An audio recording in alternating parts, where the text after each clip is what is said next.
En el libro de Daniel encontramos tres profecías de tiempo. La primera de ellas está en Daniel 7:25. Dice: tiempo y tiempos y medio de un tiempo. 1 año, 2 años y medio de un año. 3 años y medio. Ya estudiamos en una lección pasada que estos 1265 días, 1260 días proféticos equivalían a 1260 años literales.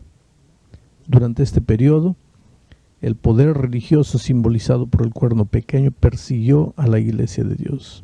Este periodo va del año 538 después de Cristo al año 1798, en que el poder papal perdió el poder cuando el general Berthier mandó prender al Papa.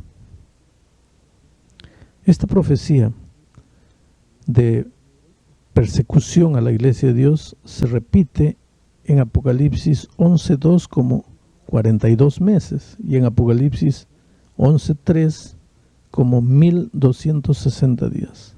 Las tres están hablando del mismo periodo profético de 1260 años de persecución de la Iglesia de Dios por parte del poder representado por el cuerno pequeño. Esta es la primera profecía de tiempo que encontramos en Daniel.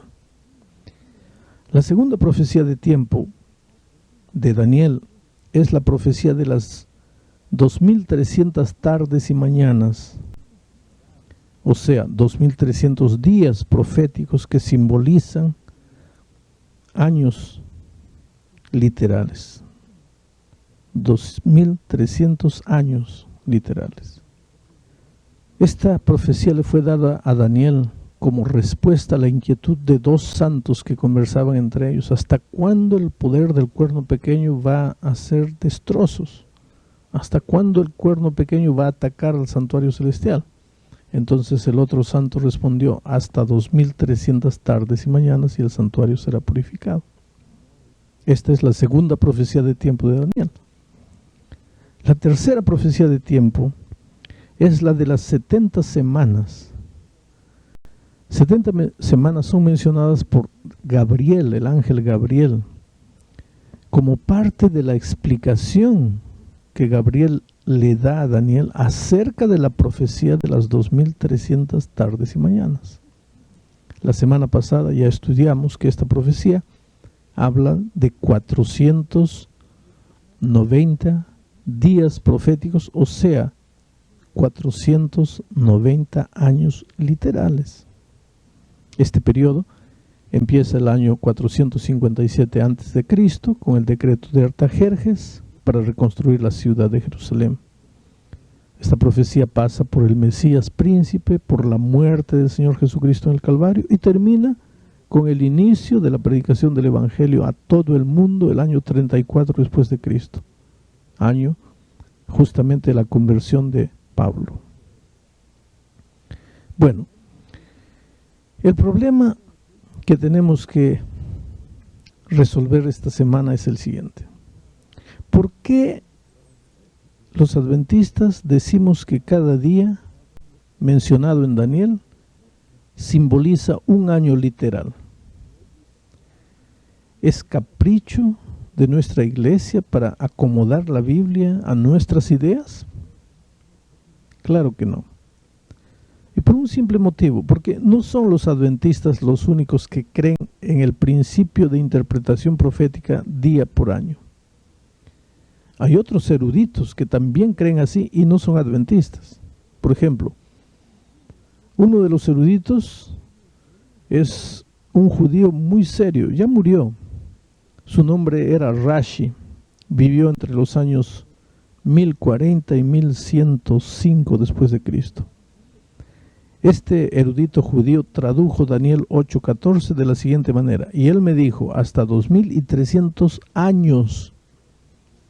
Él no colocó hasta 2300 tardes y mañanas, él ya colocó hasta 2300 años. ¿De dónde sacó la conclusión? Quiere decir, él no explicó nada, pero él ya tenía la conclusión de que cada tarde y mañana, cada día profético, simbolizaba un año literal. Pero vamos a presentar durante este comentario algunos argumentos que prueban que los días que Daniel menciona son años literales. El primer argumento necesariamente tiene que ser bíblico. Nosotros encontramos ese principio de interpretación día por año, lo encontramos en la Biblia, por lo menos 2 veces. La primera vez está en Números 14:34. Dice, conforme al número de los días, de los 40 días en que reconocisteis la tierra, llevaréis vuestras iniquidades. 40 años. Un año por cada día. Un año por cada día. Aquí está el primer texto que nos da apoyo para creer en la interpretación profética día por año. El otro texto es Ezequiel 4, 5 y 6. Allí dice, yo he dado los años de tu maldad por el número de los días. 390 días. Después añade, día por año te lo he dado. Para mí estos 2 argumentos bastarían. Pero algunas personas creen que estos textos no demuestran por sí solos el principio día por año. Entonces vamos a mostrar otras pruebas. La segunda prueba que yo tengo es la siguiente. Mira, Daniel y Apocalipsis son libros apocalípticos, o sea, ellos apuntan hacia el tiempo del fin. Presentan su mensaje en forma de símbolos. Pensemos en Daniel, por ejemplo. En el capítulo 2 encontramos la imagen con cabeza de oro, brazos y pecho de plata, vientre de bronce, etcétera, etcétera. Ya vimos que todos estos símbolos representan los imperios que desfilaron por el escenario mundial. Si vamos al capítulo 7 de Daniel, encontramos a estos mismos imperios simbolizados de otra manera. Está el león, el tigre, el oso, la bestia con uñas de hierro, etcétera, etcétera. Nada de esto es literal. Estas bestias no existieron literalmente. Todo es simbólico. Si vamos a Daniel 8, encontramos al carnero, al macho cabrío, al cuerno pequeño. Todo es simbólico. Bueno, la pregunta es la siguiente. ¿Por qué, si todo es simbólico, los días tendrían que ser días literales? No tiene lógica. Si todas las figuras que estamos observando son simbólicas, los días también tendrían que ser simbólicos. O sea, cada día simbolizaría un año. Este es el segundo argumento. Pero vamos al tercero.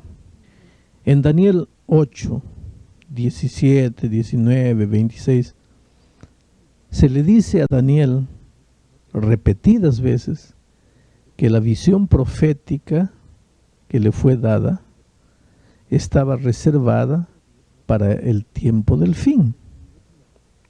Específicamente la profecía de las 2300 tardes y mañanas eran para muchos días. Ahora, si estas tardes y mañanas eran días literales, 2300 días literales, sumarían un poco más de 6 años. Ahora, si como ya vimos en el estudio de la profecía de las 70 semanas, esta profecía empieza el año 457 antes de Cristo, y si tú le sumas un poco más de 6 años, ¿cómo es que esta profecía llegaría a los días del tiempo del fin?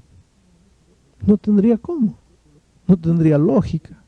Necesariamente esta profecía de 2300 días tendría que estar refiriéndose a 2300 años para poder llegar hasta el tiempo del fin. Cuarto argumento. La profecía de las 70 semanas, que empieza el año 457 a.C., llega hasta el Mesías príncipe, hasta su muerte. No hay cómo negar este hecho. Está claro en la Biblia, es contundente. Especialmente los detalles de la última semana, el bautismo de Cristo, la muerte de Cristo, cómo se acaba el sacrificio de los corderos, cómo empieza a ser predicado el evangelio a los gentiles con la conversión de Pablo. Todo eso es innegable, son hechos registrados por la historia. Pero si la profecía empezó el año 457 a.C. y eran 70 semanas literales, o sea, 490 días literales, ¿cómo podría haber llegado esa profecía hasta el tiempo de Cristo? No alcanzaría nunca, de ninguna manera. Vuelvo a repetir, esto tampoco tiene lógica.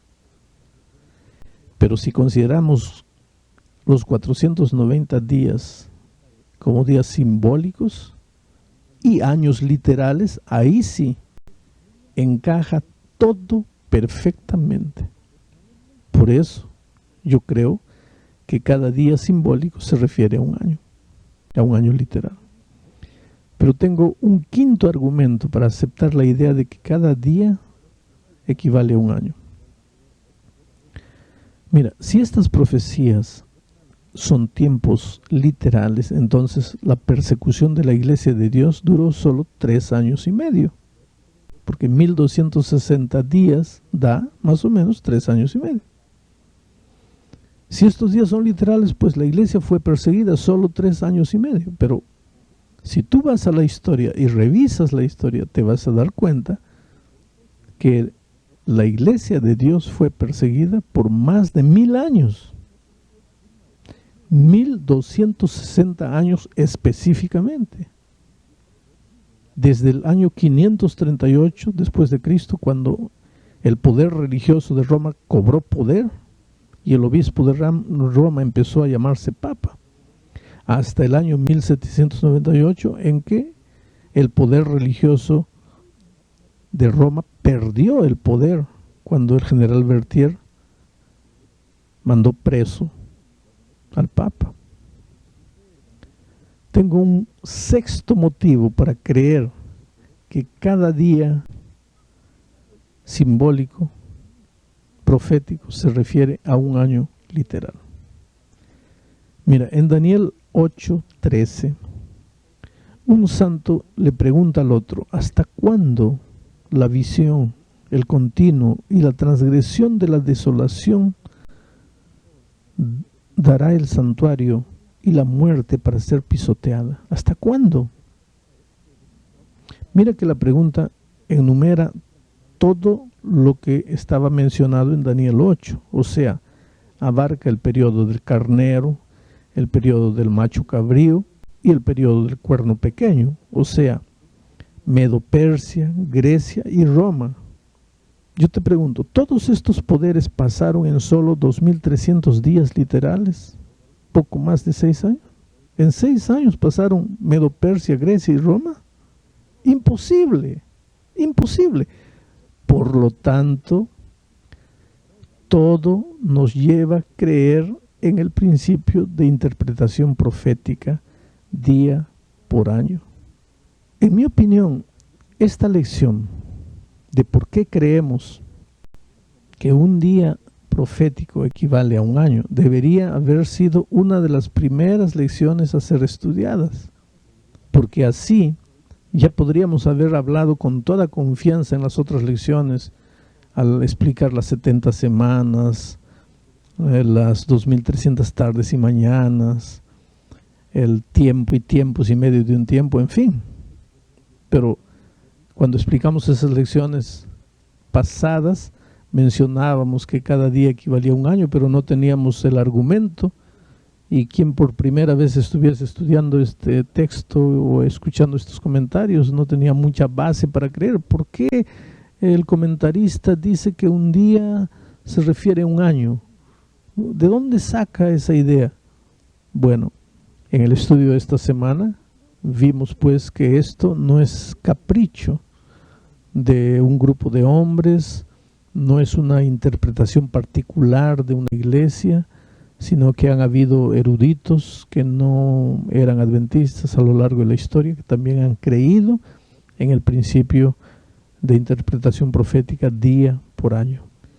Ahora, cuando yo estudio las profecías, lo que realmente me impresiona es la exactitud divina. Cómo cuando uno aplica el principio día por año, ve cómo la profecía encaja perfectamente en la historia. Encaja tan perfectamente que muchos críticos de la Biblia creen que el libro de Daniel no fue escrito en el tiempo en que fue escrito como profecía, sino que el libro de Daniel fue escrito muchos años después, mirando a la historia y haciendo encajar en la historia detalles de una pseudo profecía, de una falsa profecía. Estos críticos dicen que Daniel no hizo profecía, hizo historia. ¿Por qué? Justamente porque los detalles históricos se encajan en la profecía de una manera extraordinaria. Y esto es lo que me admira. No me admira la sabiduría de Dios, porque Dios es omnisciente, eso ya no está en tela de discusión. Me admira el hecho de que aunque muchas veces nosotros los seres humanos pensamos que Dios ha perdido el control de la historia, el control del universo, el control de las vidas, Dios está en el control de todo. Cuando la iglesia fue perseguida durante 1260 años, ¿tú crees que Dios había perdido el control? ¿Dios había perdido las riendas de la vida, de la historia? No. Yo creo que cuando la iglesia durante ese periodo estaba escondida en las montañas, en las cuevas, sin poder leer la Biblia con libertad, muchos hijos sinceros de Dios tal vez se preguntaron: Dios mío, ¿dónde estás? ¿Por qué nos abandonaste? ¿Por qué te olvidaste de nosotros? Y sin embargo, Dios estaba en el control de la historia, porque en su profecía estaba indicada uh, la persecución que iba a suceder en el futuro para el pueblo de Dios. Hoy día para nosotros es historia. Hoy día nosotros no podemos dudar de un hecho, pero los cristianos en ese tiempo no tenían la historia, estaban viviendo la historia. Era un asunto completamente diferente. Vuelvo a repetir, a estas alturas mucha gente podría pensar, entonces la profecía es predestinación. No, la profecía es descripción de lo que los hombres van a hacer. Predestinación sería: Dios dijo que va a ser así y va a ser así aunque ustedes no lo quieran. Eso no existe. Lo que pasa es que Dios le da libertad al ser humano. Dios le aconseja al hombre que ande por este camino, pero le da libertad. Si el hombre hace lo que Dios le dice, o si rechaza lo que Dios le dice, Dios, como es omnisciente, sabe todo. Pero el hecho de que Dios sepa no determina lo que el ser humano va a hacer. El ser humano es libre de hacer lo que va a hacer. La profecía es la descripción de los acontecimientos futuros, pero por decisión del hombre, haciendo uso de la libertad que el ser humano recibió. Mi grande pregunta es: ¿yo le di a Dios el control de mi vida? Las decisiones que yo hago son decisiones inspiradas en sus consejos. Te digo una cosa, no conozco un ser humano que le haya entregado el control de su vida a Dios y diga: yo soy un fracasado, soy un derrotado, porque cuando Dios dirige la vida, la dirige hacia el terreno de la victoria, de la felicidad, de la paz plena en el corazón.